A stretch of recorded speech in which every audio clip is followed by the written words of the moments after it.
नमस्कार। आज फिर एक नया व्यंग लेकर आपके सामने हाजिर हो रहा हूँ।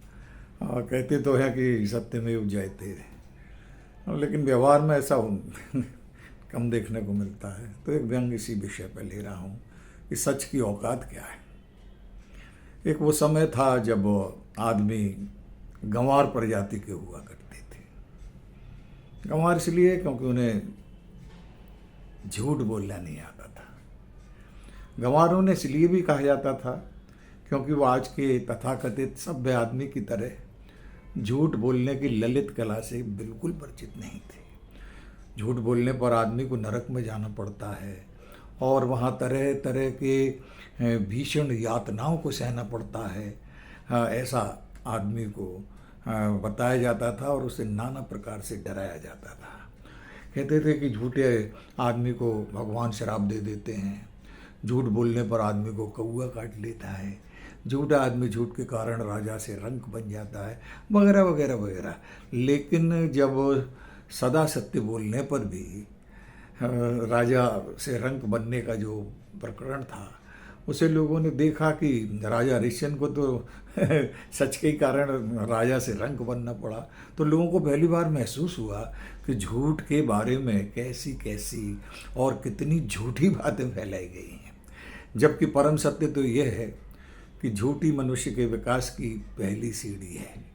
और ज्यों-ज्यों आदमी तरक्की करता गया, वह लोअर डिग्री से हाई डिग्री का झूठा आदमी बनता गया और इस कदर झूठा बनता गया कि उसकी हर चीज़ झूठी, उसकी डिग्रियां झूठी, अदालतों में झूठी, उसके दिए जाने वाले बयान झूठे। और ये कहा जाने लगा कि झूठे आदमी के लिए सत्य का महिमा मंडल अब केवल मंद बुद्धि लोगों का प्रलाप है।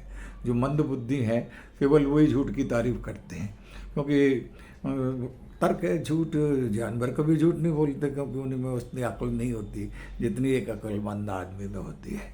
आदमी धड़ल्ले से न केवल अब झूठ बोलता है बल्कि धूमधाम से झूठ को फैलाता भी है, इसलिए कि वो बहुत चालाक, चतुर, बुद्धिजीवी और अक्लमंद है। इससे बड़ा झूठ और क्या आदमी का हो सकता है कि वो आदमी ने ये कह दिया कि वो ईश्वर की सर्वश्रेष्ठ करती है।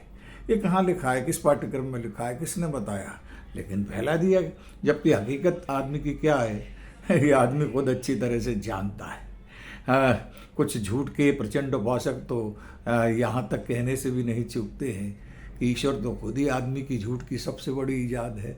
ईश्वर से बड़ा झूठ क्या हो सकता है, ऐसा कुछ लोगों का कहना है।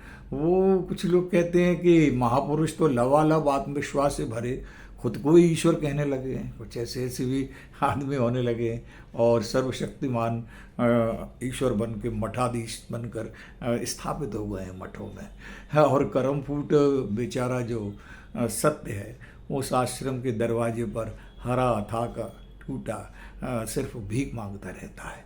और तारीफ तो ये है कि जब वो भीख मांग रहा होता है तब तमाम सारे झूठे अपने हाथों में परचम लिए हुए सत्यमेव जयते कहते हुए चले जाते हैं। और अब फुटपाथ पर बैठे हुए सत्यवादी को देखते हैं, हंसते हैं और फिर अपने आलीशान कोठी में जाकर लुत्फ अंदोज हो जाते हैं। आज के दौर में झूठ की जगह कोठियाँ हैं और सच्चाई की जगह केवल फुटपाथ है। यही परम और चरम सत्य है। इससे की बड़ी क्या बात है, यही सत्य की औकात है। दोस्तों, आपको पसंद आया होगा मेरा व्यंग। अच्छा लगे तो मुझे लाइक कीजिएगा, पसंद कीजिएगा। शुक्रिया, नमस्कार।